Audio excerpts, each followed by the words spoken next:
Saheto, bonsoir. Kalalkoum, je vais vous lire deux nouvelles, deux petites nouvelles, si vous permettez. La première s'intitule Histoire de bus et l'autre La voix de la raison. Bon, je commence par La voix de la raison. Ce sont d'anciennes nouvelles à la Kulihal. C'est écrit il y a longtemps. Je pense qu'elles sont plus ou moins d'actualité.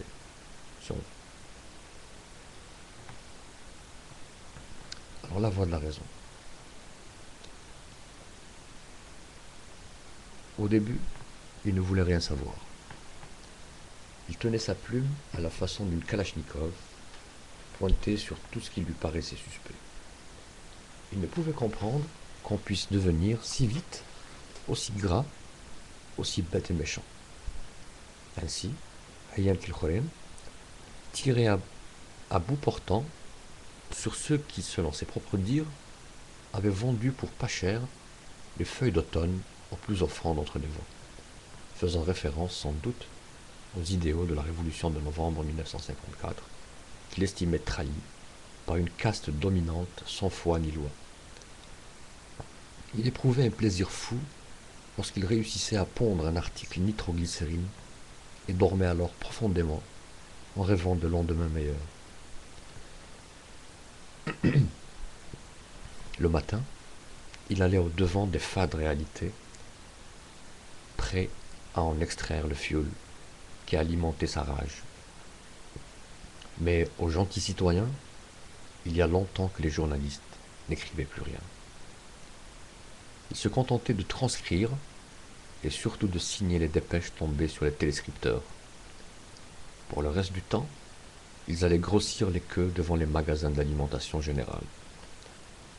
Lui, toujours avec la même obstination, frappait à la porte du rédacteur en chef en espérant que sa voix puisse un jour élire domicile fixe, à la mesure de sa révolte, au sein du journal où il travaillait depuis 10 ans déjà, à la rubrique nécrologique.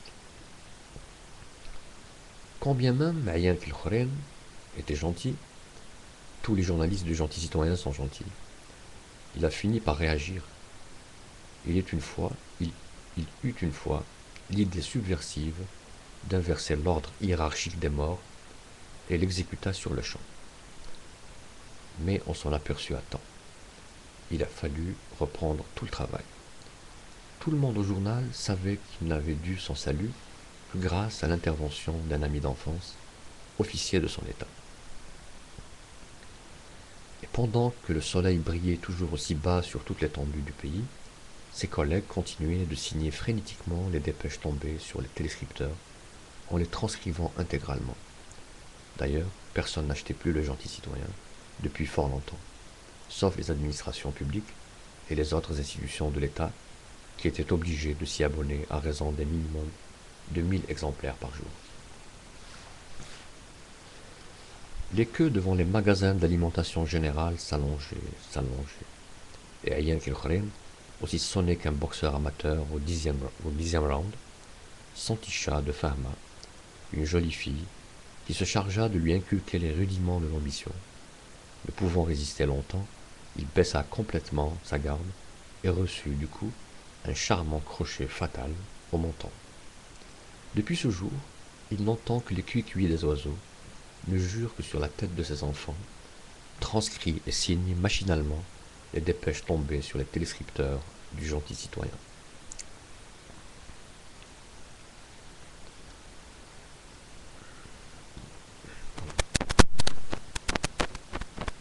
Alors, qu'est-ce qu'on va lire maintenant? Histoire de bus, ouais. Alors, j'attends que le placard publicitaire s'en aille sur la visu pour que je puisse lire.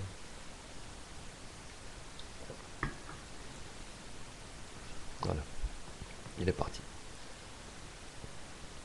Histoire de bus. Je suis souvent passé devant le siège central du directoire, sans jamais m'arrêter. sauf pour reprendre mon souffle ou serrer mes lacets. J'ai toujours pensé qu'on ne pouvait pas voir grand-chose de l'intérieur. Côté sud, les fenêtres restent fermées et ne sont occasionnellement ouvertes que sur d'épais rideaux gris. Côté nord, les fenêtres restent béantes pour capter le vent qui, sans se mélanger aux rumeurs et aux relents des faubourgs, vient directement de l'autre côté de la mer. Mais il arrivait que les cris stridents des enfants rejetant des quartiers d'alentour, qui fréquentaient avec assiduité le jardin public, à un jet de pierre de l'imposante bâtisse, gâchaient quelquefois tout, comme pour rappeler aux occupants des superbes bureaux du dernier étage que rien n'est jamais acquis. On déclara le jardin public zone interdite et tout rentra dans l'ordre. Les chefs aiment à méditer dans le noir. Les sous-chefs évitent de les déranger de peur de subir les foudres de leurs illuminations. Et comme ça dure trop longtemps, ils finissent par ne voir plus rien. Logique, affirmait à Mewali, l'ancien, retiré de la circulation, un jour de canicule, par la roue arrière d'un bus qui avait malencontreusement dérapé sur une pause de banane locale. Les bus continuent de gravir la rue parallèle au siège central du directoire. Les pneus s'usent sur l'asphalte fumant. Entre passagers, on se fixe dans le blanc de l'œil. On y découvre des choses très intéressantes. On détourne la tête et on met les yeux dans les poches. On transpire. Et on attend. Faut un bus pour les femmes et un autre pour les hommes. Et un pour les gosses. Et un pour ta mère. T'as de la chic?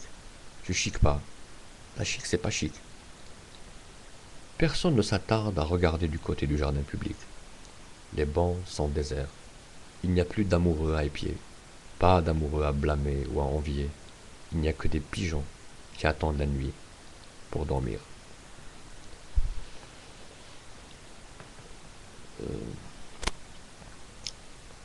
Barikoum ala khair. À la prochaine, Inch'Allah. Ciao.